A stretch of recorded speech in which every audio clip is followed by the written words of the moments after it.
Merhaba Dünya, Örgü Eğitimi kanalıma hepiniz hoş geldiniz. Bu videomda sizlere görmüş olduğunuz iki şiş bu güzel modelin nasıl yapıldığını anlatmak ve paylaşmak istiyorum. Umarım sever ve beğenirsiniz. Erkekler için yapacağınız örgülerden böyle bebekler için yapacağınız örgülere varana kadar dilediğiniz her türlü örgüde rahatlıkla kullanabileceğiniz, yapımı gayet kolay olan bir çalışma, bir model arkadaşlarım. Modelimi yaparken şöyle Alize Cotton Gold'un Pratika isimli biraz daha kalın olan ipini kullanarak yaptım arkadaşlarım. Ve kullandığım şişlerim 4,5 milim oldu bunu yaparken. Dokusu biraz kalın olduğu için böyle biraz daha bir tık üstü, yani ipe göre bir milim kalın olan şişler kullanırsanız daha rahat edersiniz. Şimdi ise sizlere şöyle daha büyük, daha diri diri dursun diye, anlaşılması daha kolay olsun diye Alize'nin Superlana Maxi isimli şöyle daha kalın bir ipini kullanarak anlatmak istiyorum arkadaşlar. Öncelikle şu şekilde alarak şöyle ilmek toplayacağız. Ne projesi yapacaksak sayı önemli değil arkadaşlar. Büyüklüğünü ölçerek böyle ilmekler atmamız gerekiyor. Şöyle biraz atalım.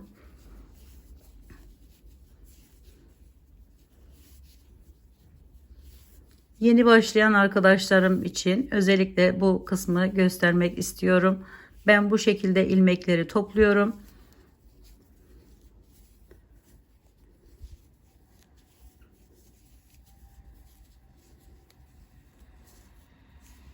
Bu kadar yeterli anlatmak için. Zaten birazdan göreceksiniz, gayet kolay bir model arkadaşlar. Şimdi modelimin arka kısmı burası oluyor. Kenar ilmeğini ben giderken yapıyorum arkadaşlarım, örüyorum. Şöyle takıyorum. İlk başta örerek aldım. Diğer yanına gelen ilmeği hemen şu şekilde alarak, bakın, tersten örüyorum.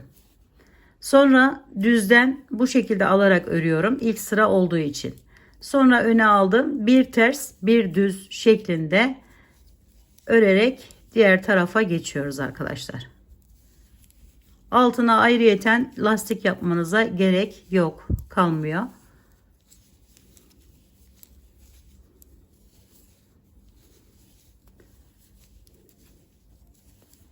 Biraz gevşek yapmaya özen gösterin arkadaşlarım. İlk sırayı da özellikle. Şimdi bunu yaptıktan sonra ön tarafa geçiyoruz. Şöyle bir görüntümüz oluyor. İlk kenar ilmeğini bu şekilde yine örüyorum. Sonra gelen ilmeği arkadaşlar, önce şu şekilde ipim arkada geçirdim, alıyorum bir tane. Sonra üzerine alıyorum. Sonra önde kalan, bakın, şu ilmeğin bu tarafından giriş yapıyorum bu şekilde ve şöyle alarak buradan çıkartıyorum ve topluyorum buraya. Diğer düz olan ilmek, ters olan ilmek hepsi aynı. Bakın, aldım, üzerine alıyorum.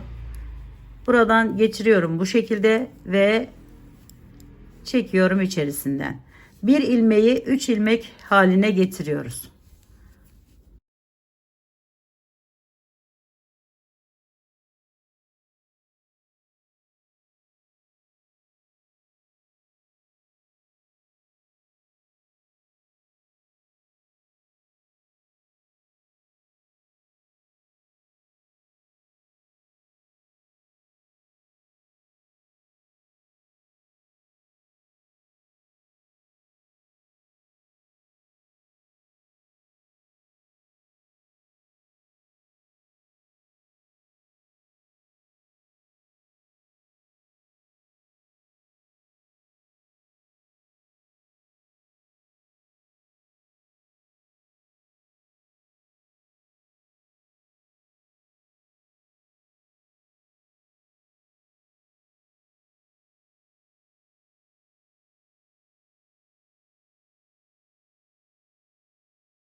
Kenar ilmeğini taktım gördüğünüz gibi. Bakın, şöyle kalınca bir yer elde ettik.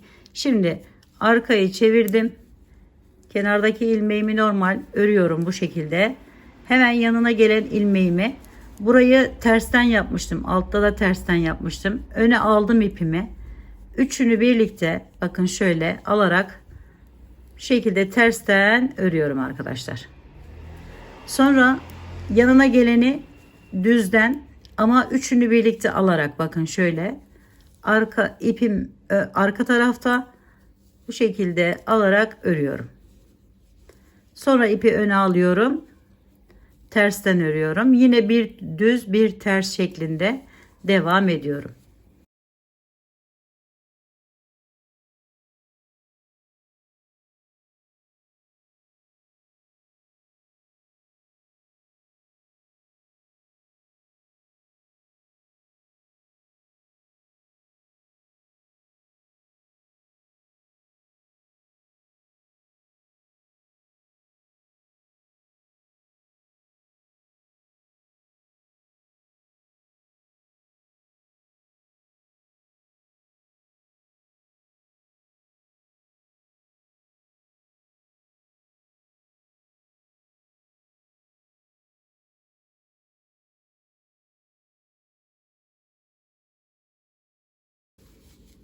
Evet bakın böyle ön tarafta da böyle tomurcuk tomurcuk duran bir çalışma elde ediyoruz. Şimdi yine aynı şekilde aldım kenar ilmeğimi. Bu ilmeğimi yine bakın şu şekilde arkadan giriş yaptım aldım. Üzerine alıyorum.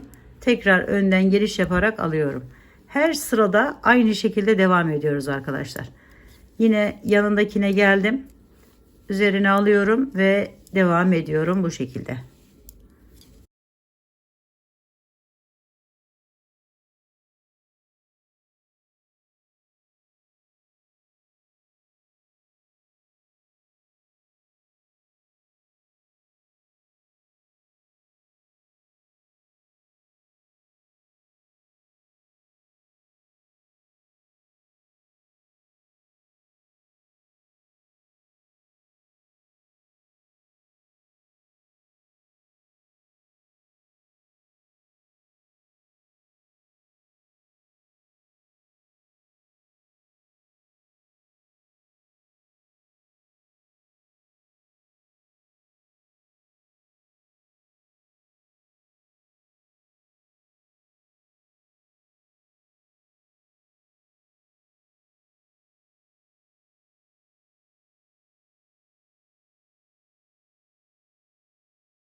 Yine çevirdim.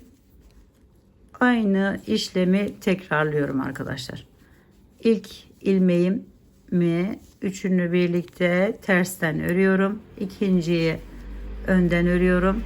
Yani düz olarak ters olarak örüyorum. Düz olarak örüyorum ve bu şekilde devam ediyorum.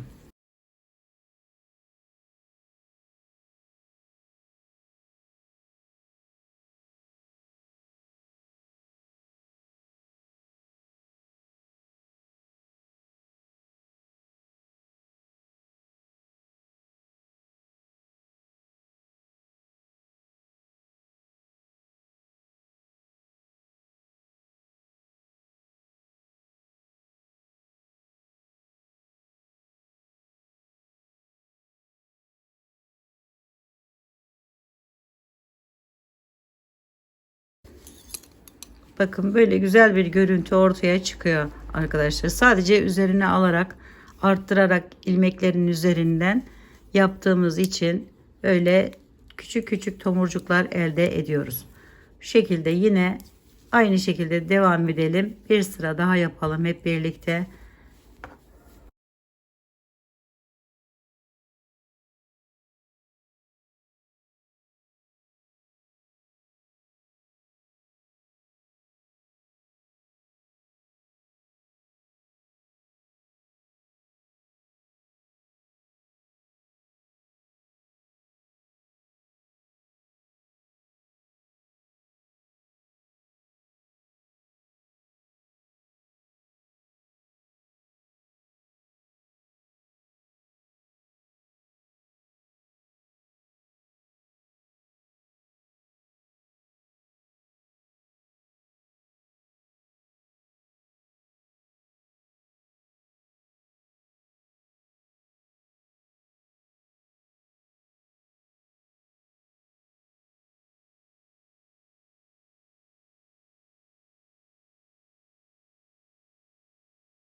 Evet, arkaya geçtik.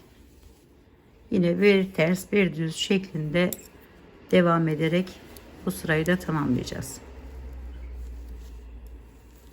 Burada tek dikkat edilmesi gereken, düz olan ilmeği hep düzden örüp ters olan ilmeği ise hep tersten örmemiz gerektiği arkadaşlar.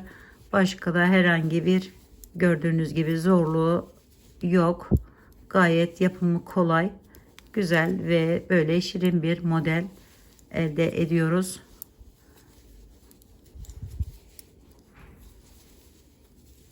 Bu şekilde yaparsak.